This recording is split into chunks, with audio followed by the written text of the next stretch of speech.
All right, guys, if you have followed me for any length of time, you know that one thing that I harp on the most is the more conversations that you have, the more conversions you're going to have on the back end of that. And usually your conversations are where your money lives.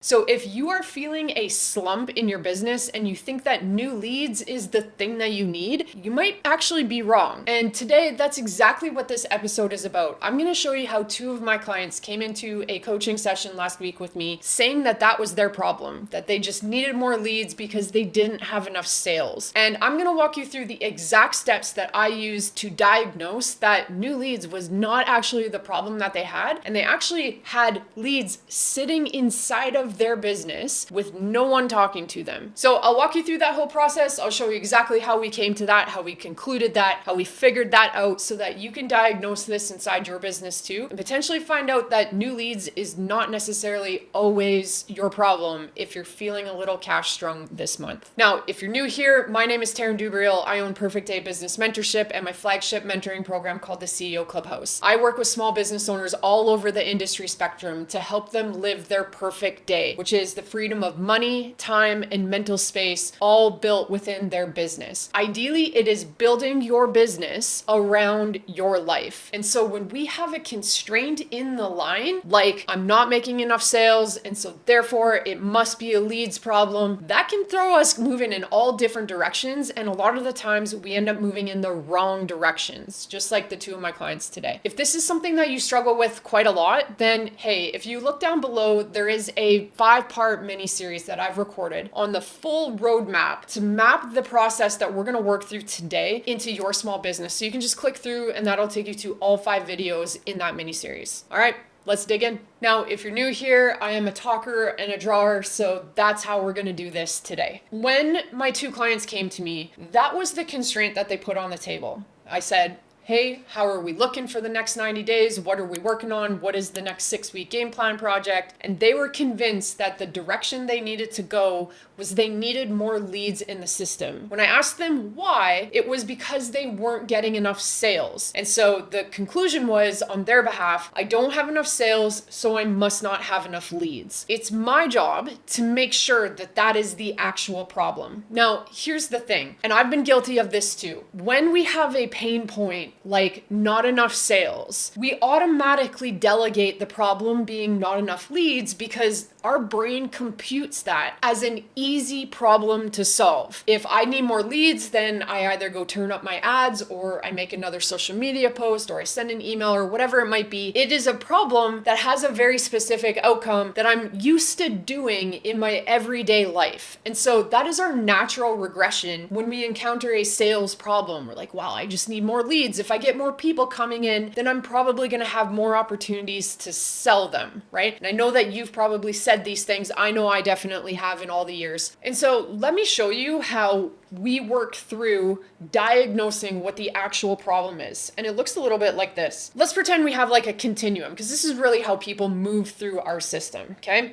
The very first thing that happens is obviously somebody becomes a lead. The next thing that happens is there are conversations that happen to help us figure out if this person is the right type of client for us, if it's worth our time spending on them to figure out if they're a good client. Like there's this whole qualification conversation process that happens. Then they either book a call or we send through a document or we send them to a landing page. There's some sort of like next step before the final step, and that's just them becoming a paying client. And so the natural progression or regression, like I said, and the storyline that my clients were convinced of, we were missing clients here. And so the automatic assumption is let's just go to the beginning. But you can see that when I draw it out like this, that there are other things along the way that we need to look at to figure out if those things are operating like we need them to be. Now, what could be a whole video on its own is most small business owners like yourself, like I was before I I even realized how, the necessary steps I needed to take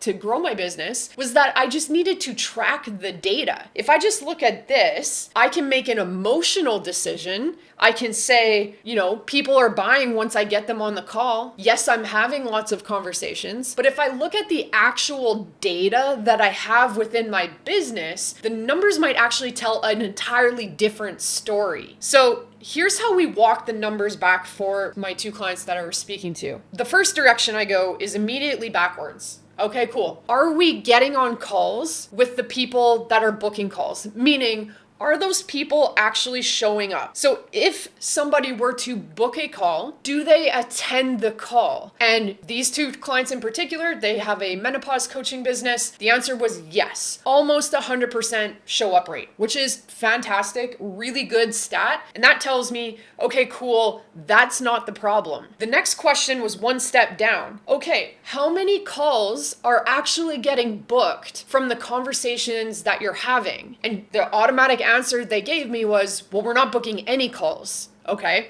red flag, right? So the number of calls booked is the first question there, which led me to the next question. Well, how many conversations are you having? And that's where it told us that the problem they were having was not enough conversations, because their answer was 0. I knew that their answer was not a leads problem. They had just installed our 100 lead game strategy a few weeks ago. She had just reported a few weeks ago getting, I think it was over 80 leads in 24 hours just off that 100 lead game strategy, and over 100 leads in their first week of running it. So I knew that leads were not the issue. The problem became they were paying and working their tails off on their organic marketing, their social media, all for nothing, because these people were just sitting and existing within their CRM and they weren't doing anything with them. Now, guys, this is the whole point. If you're going to work your tail off on your social media or whatever it might be, or if you're going to pay for ads especially,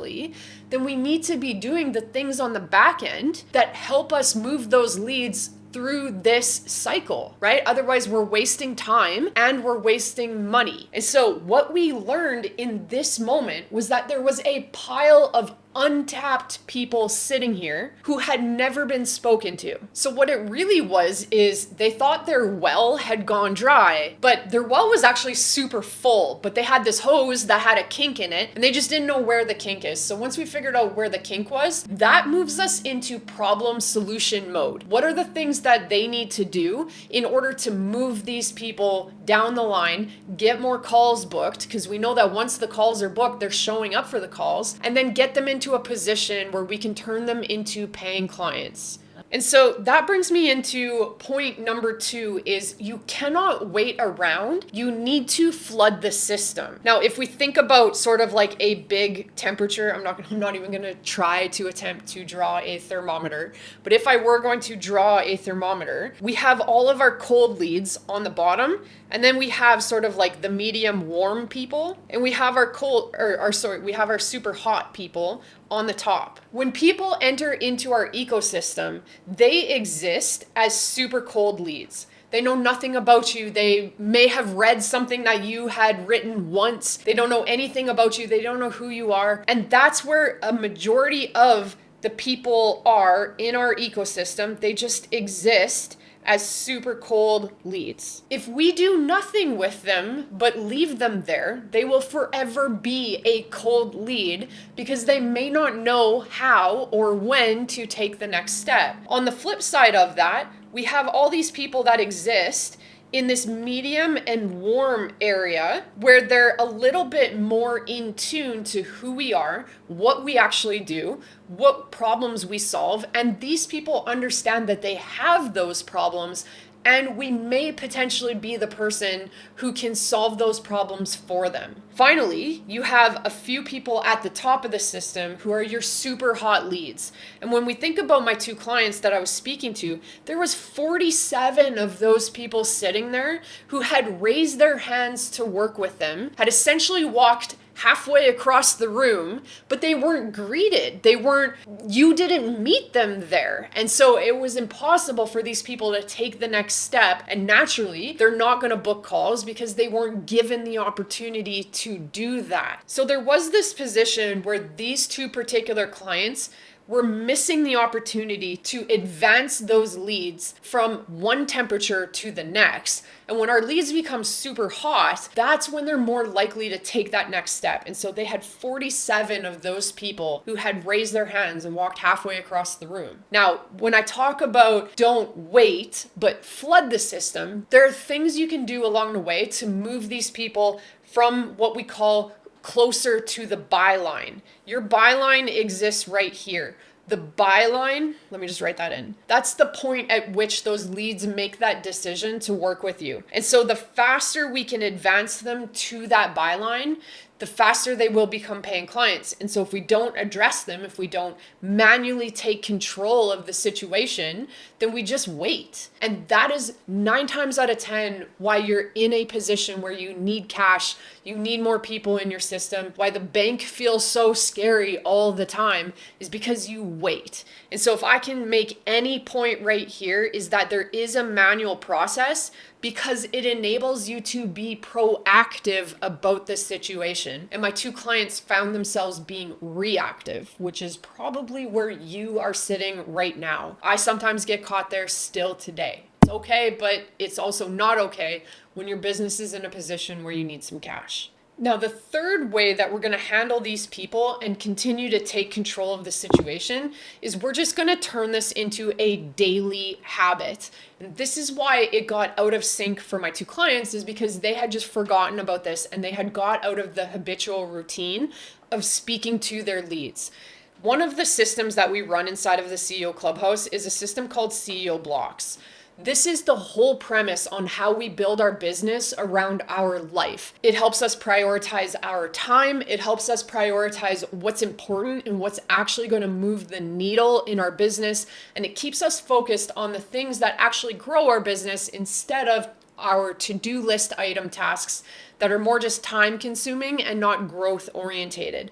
Following up with your leads is definitely something that deserves to be in your CEO blocks on a daily basis. Now, you can understand that if the whole process of how somebody becomes a paying client begins with a conversation, then you have to understand the rest of the cycle, because the next part is we have that conversation, they become a paying client, we get them great results, and then we use their results to speak about social proof in our media to then continue to sell the cycle. And that's the direction it goes. And so if we take a break and we cut out this one portion of the cycle, the whole entire cycle breaks. They stopped having conversations with their leads, and then they stopped signing up clients. Now, the input into this system is not more leads necessarily. There is a time and place, but this is not one of those times and places.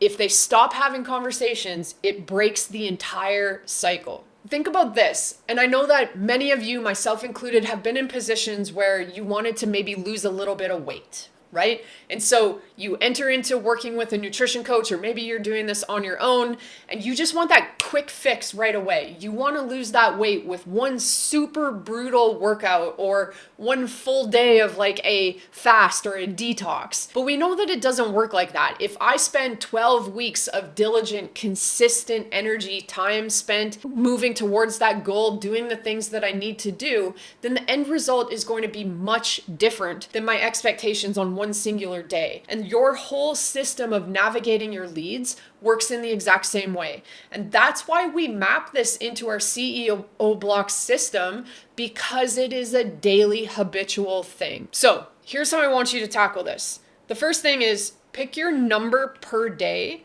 of people that you're going to reach out to. It doesn't need to be like a super high volume number. A lot of us don't have the amount of time to sit down and start messaging 500 people, right? But you might be able to commit to messaging 15, 20, 25 people every single day. And remember, those people are going to be of varying temperature degrees, right? You might message 10 super cold leads. You might follow up with 10 medium warm leads, and you're going to send 5 messages to the people who are really hot that you've been having conversations ongoing with. Think about if you did that every day for, let's say, 12 weeks, how different your business would be at the end of 12 weeks because you committed to following up with 25 leads every single day for 12 weeks. I can absolutely guarantee you that the client count would be incredibly different at the end of whatever number of weeks if you just simply made that commitment to that habit. And so inside our CEO Blocks whole system, that's why this is one of the main 3 things that we do when it comes to being in a position to generate more sales. Is just there is a portion of nurturing the people that exist inside your ecosystem that you can control and should control. So following up with a number of conversations per day, that's the first step. Pick the number. The second step is actually follow through with it. Okay. Obviously, having the idea to go and do it is one thing, but I need you to actually go and do it. And so while you're doing that, we're going to collect data on top of it.